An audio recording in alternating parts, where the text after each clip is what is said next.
We're here today with AEW star Bishop Kaun. He's one half of the tag team Gates of Agony. AEW Dynamite is at Roy Wilkins Auditorium in St. Paul, March 26th.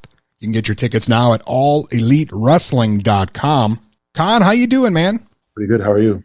I'm doing well. Thank you so much for joining me. I appreciate it. No problem. I'm excited to be here. Well, first of all, AEW Dynamite coming to Roy Wilkins Auditorium here in St. Paul, March 26th. You're from Minnesota. Is this the first time you've been back here since joining AEW?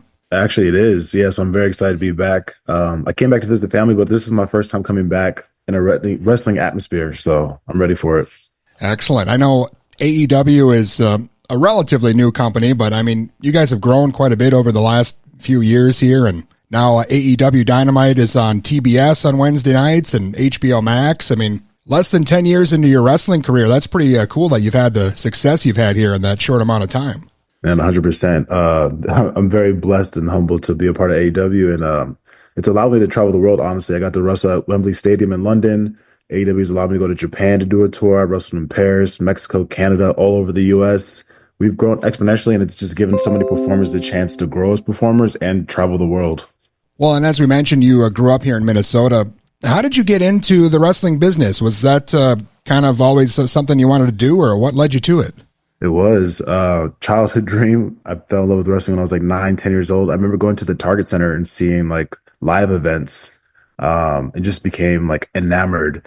Wrestling has like a weird starting point. At least it did a couple years ago when I got back into it. So you'd find like a internet link, like, hey, where can I find wrestling schools? I actually found a school in St. Paul that was ran by Ed Sharkey, I believe. He's an old WWE, WWF ref. Sure. In some random warehouse building.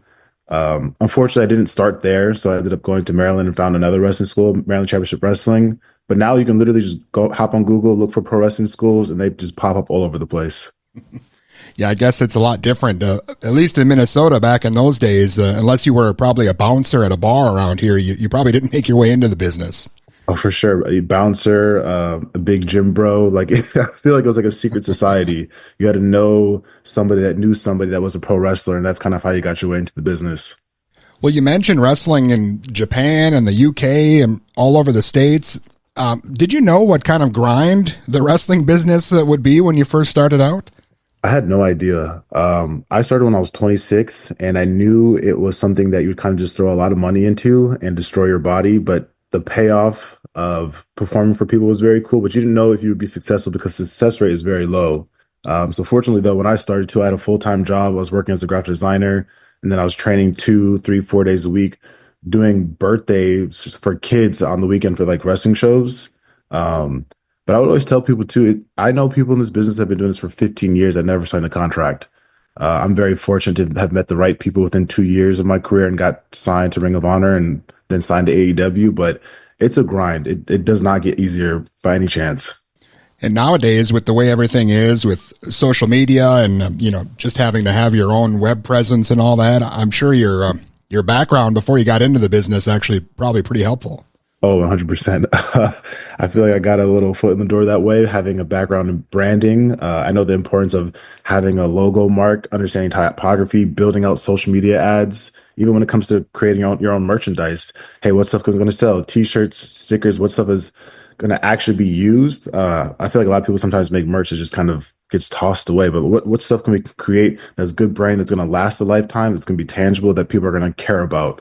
And I think with my name and the brand that I came up with, which I worked with another graphic designer to create my logo, I've created something very iconic. So that background definitely helped me out. Excellent. Again, AEW star Kaun is with us, and AEW Dynamite coming to Roy Wilkins Auditorium in St. Paul here March 26th. And you're one half of the tag team Gates of Agony. I know you guys have held some titles already. Can you talk a bit about that and your relationship with Toa Leona? So we actually never knew each other until a couple of years ago. We got signed the same day. We both came into AEW doing AEW dark matches. And funny enough, when we met, I was like, hey, I used to do research on you. Like, you were the one person that stood out on dark. And he told me the same thing. And we ended up bonding over just our passion and our work ethic, the motivation that we had to be great in this business. So then we got signed together, and then kind of were off to the races. I told him I had experience being in tag team prior. I was told him, it's like, hey, we got to talk every single day. We have to become best friends and like just communicate. And that kind of just helped build our relationship, and we created the Gates, and we've had some incredible opportunities as a tag team. I feel like nobody in AEW besides, respectfully, the Hurt Syndicate look like us. We're two big jacked up monsters that can wrestle. We'll hit you in the face, and we're not going to back down from anybody.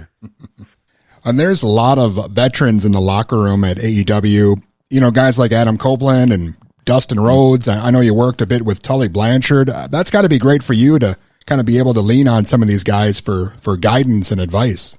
Yeah, it's honestly very surreal to see these guys walking around backstage. These are people that I grew up watching. People also like Chris Jericho, Christian Cage. Now you have Bobby Lashley, Shelton Benjamin. I remember seeing Shelton Benjamin when I was like maybe 12 years old, and that guy is just jacked. But you meet them and then you just have conversations with them, and you learn about their experiences in the business. And it's also very inspiring. Like, they've been wrestling for 20 plus years, and I just hope to do it as long as them. Well, who are some of the people maybe you'd like to work with that you haven't had a chance to yet? Oof.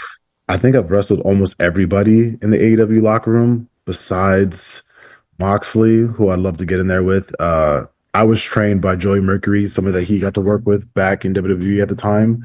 And then I wanted to crack at Kenny Omega. I got to wrestle him and Jericho, I think, a year ago in Seattle, and that was a fun match, but I think we can definitely run it back. Awesome. Well, with that being said, is there maybe a wrestler from the past if you could work with? Who would that be? Could you choose a name? Or from the past? That's tough. I think one of my dreams was to wrestle the Hardy Boys. I did get to step in the ring with them while they were with AEW, but I'm not sure. Maybe Ricky Steamboat. Oh, there you go. Mm-hmm. Yeah, I've seen Ricky Steamboat. I mean, he's up there now, but the guy's still in great shape. I mean, maybe that's a possibility. You could see him in the ring again. For sure. I'm sure he can still move a little bit. Well, what's next for you? Where are you hoping to go here in 2025? I know you've been picking up some steam here, and it looks like you're on your way. I know the goal for Toa and I are AEW Tag Belt Gold, and I definitely want to run some singles championships. It'd be cool to get an opportunity for the international championship. Even here on Ring of Honor, I'm a big fan of the Pure style, so I know Lee Moriarty has a Ring of Honor Pure championship, and I've been calling him out since he's won that belt. So I want to taste gold again. Awesome, man. Do you know if you'll be here at Roy Wilkins? Will you be competing at all? Do you know? Or I'm not 100% sure. I am in town doing some PR for the show, so one could hope. I know I have a bunch of family and friends showing up. I'll be there too, so we'll see.